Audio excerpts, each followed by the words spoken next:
کا ایک بندہ تھا، وہ بازار سے گزر رہا تھا، بلکہ اس کی رحمتیں بہانے ڈھونڈتی، ذرا دیکھیے منظر۔ اس نے دیکھا ایک شرابی ہے، وہ گندی نالی پہ گرا ہوا ہے اور گندے پانی سے اس کا منہ گندا ہو رہا ہے۔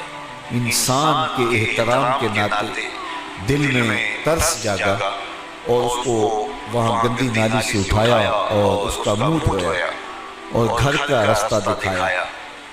خیر شام ہوئی، رات پڑی، جب پچھلا پہر ہوا تو وہ بزرگ جنہوں نے دن کو شرابی کا منہ دھویا تھا تو وہ مسجد میں تہجد پڑھنے کے لیے آئے، تو کیا دیکھا کہ وہی شرابی جو پہر کو گندی نالی پہ دھت پڑا تھا آج اس بزرگ سے بھی پہلے مصلی پہ کھڑا ہو کے نماز پڑھ رہا ہے۔ تو بڑی حیرت ہوئی کہ یہ تو وہ دن والا شرابی ہے اور میں نے آج اس کا منہ دھویا تھا، نشے میں دھت پڑا تھا۔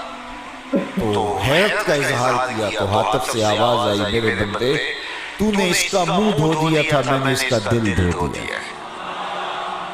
تو جب بندہ اللہ کے حضور توبہ کرتا ہے، اس کے حضور معافی مانگتا ہے، تو پھر وہ کتنا عطا کرتا ہے۔ بندے کے گناہوں کو معاف ہی نہیں کرتا بلکہ اس کے گناہوں کو نیکیوں میں بدل کے رکھ دیتا ہے۔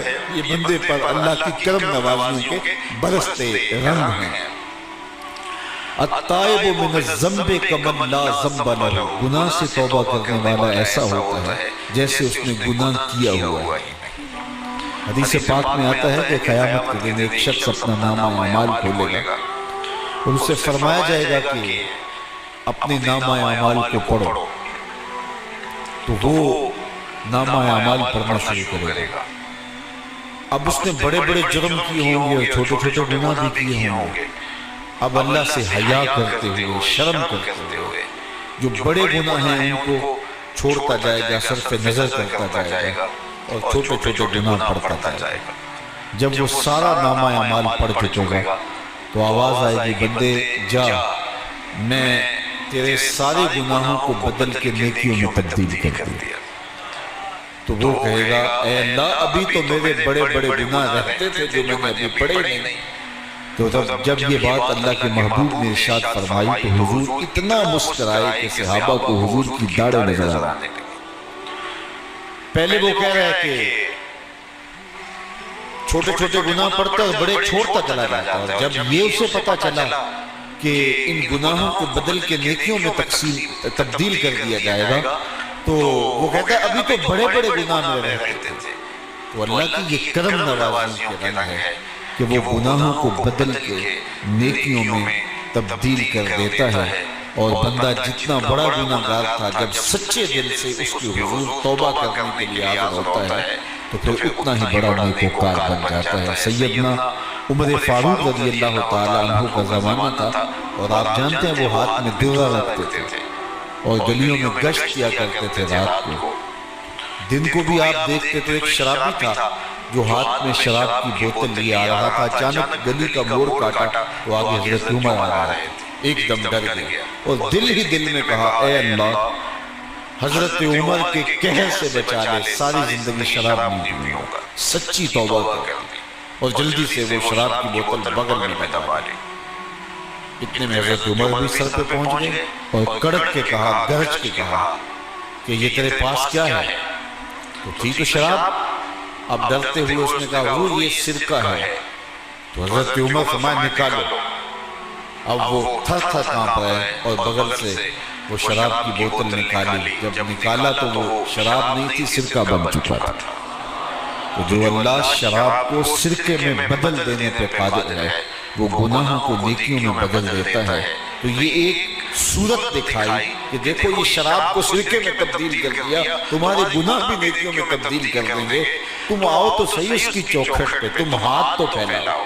حضرت داتا گنج بخش علی حجویری علیہ رحمہ کشف المعجوب کے اندر لکھتے ہیں کہ جو فرمایا گیا کہ جس نے توبہ کی اللہ نے اس کی مغفرت کر دی، تو ایک بزرگ کا قول نقل کیا کہ جس کو اللہ نے بخشنا تھا اللہ نے اس کو توبہ کی توفیق دی، اس کو بلایا ہی اسے ہے جس نے مغفرت کرنی تھی۔ تو توبہ کی توفیق کا نصیب ہو جانا یہ اللہ کی خاص رحمتیں ہیں، اور توبہ کرنے والا اللہ کی خاص رحمتیں پاتا ہے۔ توبہ کرنے والا جب اس کی حضور حاضر ہوتا ہے تو اللہ تعالیٰ اس پہ بہت خوش ہوتا ہے۔ اللہ کے محبوب علیہ السلام نے باقاعدہ ایک مثال سے یہ حقیقت سمجھائی کہ توبہ کرنے والے کے لیے اللہ کی خوشی کا عالم کیا ہوتا ہے، اللہ کیسے خوش ہوتا ہے توبہ کرنے والے پر۔ تو حضور نے ارشاد فرمایا ایک بندہ لمبا سفر کر کے اور صحرا کے اندر ایک لمبے سفر پہ تھا، تو راستے کے اندر اس نے چند لمحوں کے لیے سستانے کے لیے، دوپہر کاٹنے کے لیے ایک درخت کے ساتھ اپنا جانور باندھا اور خود سو گیا۔ اس کا خیال تھا چند لمحوں کے لیے آنکھوں کی نیند نکالوں گا اور آگے بڑھ جاؤں گا، اس لیے اس نے سامان بھی، سواری اونٹ کے اوپر جو لدا ہوا سامان تھا، اس میں کھانا تھا، پینا تھا، دیگر ضروریات کی چیزیں تھیں، تو وہ بھی نہیں اتارا، کجاوے پر ہی پڑا رہا کہ چند لمحوں کے لیے میں نے کمر سیدھی کرنی اور آگے چلے جانا۔ تو تھوڑی دیر کے بعد اس کی آنکھ کھلی تو کیا دیکھتا ہے کہ اونٹ ماں ساز و سامان کے غائب۔ تو صحرا میں اونٹ کا گم جانا زندگی گم جانے کے مترادف ہے۔ تا حد نظر نہ کوئی آبادی، نہ کوئی انسانی وجود، تو پھر زندگی نہیں، موت کے منہ میں اپنے آپ کو دھکیل لینا ہے جنگل میں اگر آپ کے پاس کچھ باقی نہیں بچتا ہے۔ تو اس نے دیکھا کہ سواری غائب ہے، سواری غائب ہے تو اس کے اوپر جو سامان تھا وہ بھی غائب ہے، تو وہ دائیں بائیں بھاگا دوڑا اس خیال سے کہ میں جو ہے وہ اپنی سواری کو تلاش کر رہا ہوں لیکن سواری نہیں مل پائی۔ تو پھر وہ دوبارہ آیا اور اسی جگہ بیٹھ گیا، اب موت کا انتظار کرنے لگا۔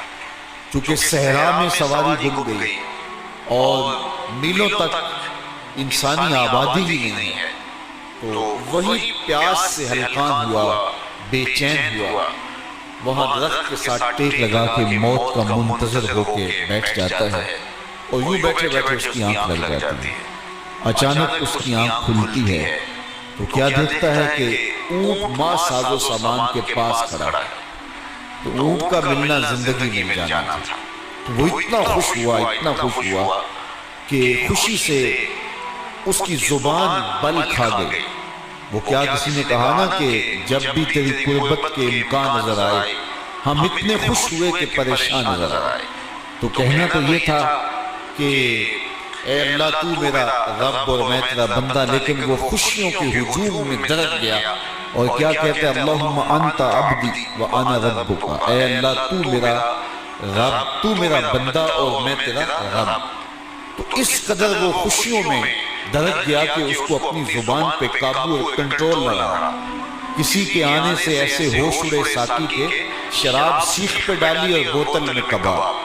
تو کہتا ہے اللہم انت عبدی وانا ربک، تو میرا بندہ اور میں تیرا رب۔ تو یہ اس کی زبان قابو میں نہ رہی اور وہ بل کھا گیا، خوشیوں کا ہجوم ایسا ہوا۔ تو اللہ کے محبوب نے یہ مثال بیان کرنے کے بعد ارشاد کیا مجھے بتاؤ اس بندے کو کتنی خوشی ہوئی کہ زبان پہ قابو نہیں، جذبات پہ کنٹرول نہیں، کہنا کچھ ہے بول کچھ رہا ہے۔ تو صحابہ نے اس کی روح بہت خوشی ہے، تو فرمایا جس طرح یہ بندہ اونٹ کے ملنے پر واپس آنے پہ خوش ہوا، حتیٰ کہ خوشیوں کے ہجوم میں اس کی زبان بھی قابو میں نہیں رہی، یہ بتا رہا ہے خوشیوں کے وفور کا عالم اور مسرتوں اور جو ہے وہ خوشیوں کی کثرت کا عالم بتا رہا ہے۔ تو فرمایا یہ بڑا خوش ہوا جب کوئی بندہ پلٹ کے مالک کی دہلیز پہ آتا ہے، اللہ اس سے بھی زیادہ خوش ہوتا ہے کہ میرا بندہ میری چوکھٹ پہ آ گیا۔ تو پھر اللہ یہ نہیں دیکھتا کہ اس کے گناہ کتنے، سمندر کی جھاگ کے برابر بھی گناہ ہو تو معاف کر دیے جاتے ہیں، اس لیے کہ میرا بندہ پلٹ کے میری چوکھٹ پہ آیا ہے۔ تو توبہ اللہ کو محبوب ہے، اللہ کو مطلوب ہے۔